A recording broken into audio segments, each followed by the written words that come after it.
மட்டக்களப்பு மாநகர சபைக்குள் அடங்கும் நாவட்குடா பகுதியில் உள்ள விசேட தேவையுடைய மாணவர்கள் பயன்படுத்தும் சுமார் 1 கிலோமீட்டர் நீளமுடைய பிரதான வீதியே இது. தரிசனம் புதிய வீதி நீண்ட காலமாக மக்களின் பாவனைக்கு உதவாத வகையில் சீரற்று காணப்படுகின்றது. இந்த வீதியை மாற்றுத்திறனாளிகள் மாத்திரமின்றி வறிய குடும்பங்கள், சமர்த்தி உதவி பெறுவோர், மீனவர்கள், நோயாளர்கள், மாணவர்கள் என பல தரப்பினரும் பயன்படுத்துகின்றனர். நாளாந்தம் சுமார் 1000க்கும் மேற்பட்டோர் பயன்படுத்தும் வீதியின் நிலை நியூஸ் ஃபர்ஸ்டின் கேமராக்களில் இவ்வாறு பதிவாகியது. இந்த பகுதியில் விழிப்புலனற்றோர் பாடசாலையும் விடுதியும் அமைந்திருப்பதால் இங்குள்ள மாணவர்கள் வெள்ளைத்தடி மூலமே தமது அன்றாட கர்மங்களை இந்த வீதியின் மூலம் மேற்கொண்டு வருகின்றனர்.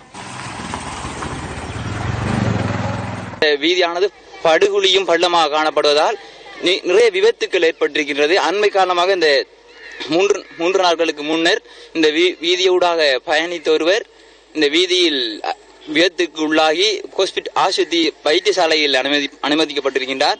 இந்த வீதியை பலரும் பயன்படுத்துகின்றார்கள். 1000 குடும்பங்களுக்கு மேல இதுல பாவிக்கிறாங்க. அதை விட பூனைக்கு முனைக்கு கடற்கரை சைட்டுக்கு கடற்கரை மீனவர்கள் போறது வர்றது எல்லாம் இந்த ரோட்ல தான். இதுவரையில எந்த ஒரு நடவடிக்கையும் எடுக்கல. வீதியின் நிலை மாணவர்களின் செயற்பாடுகளில் பல அசௌகரியங்களை ஏற்படுத்தி வருவது வேதனைக்குரியதே. தேர்தல் காலங்களில் வாக்குகளிற்காக வாக்குறுதிகளை அள்ளி வழங்கும் அரசியல் பிரமுகர்கள் தேர்தல் வெற்றிகளின் பின்னர் மக்களின் நிலை தொடர்பில் பாராமுகமாக இருப்பது வேதனைக்குரியதே. கண்டறியா பிள்ளை நடமாட்டம் செய்யும் போது பல பிள்ளைகள் விழுந்து கால் உடைஞ்சி கை உடைகிற கட்டம் எல்லாம் வந்து முந்தநாத்து கூட ஒரு மோட்டார் சைக்கிளும் ஒரு சைக்கிளும் விபத்தாகி ஒரு ஆள் திடீர் மரணம் அடைந்து விட்டார். ஆனபடியால எந்த அரசாங்கம் வந்தாலும் எங்களுக்கு இந்த ரோட்டை செய்தாண்டே ஏமாத்தி கொண்டிருக்கிறாங்க. நாங்க எலெக்ஷன் சொல்லி வீடு வீடா வந்து போட் கட்டு வந்தாங்க. அவங்கள்ட்ட நாங்க கூட்டி கொண்டு வந்த எல்லார்ட்டையும் நாங்க பேர் சொல்ல விரும்பவில்லை.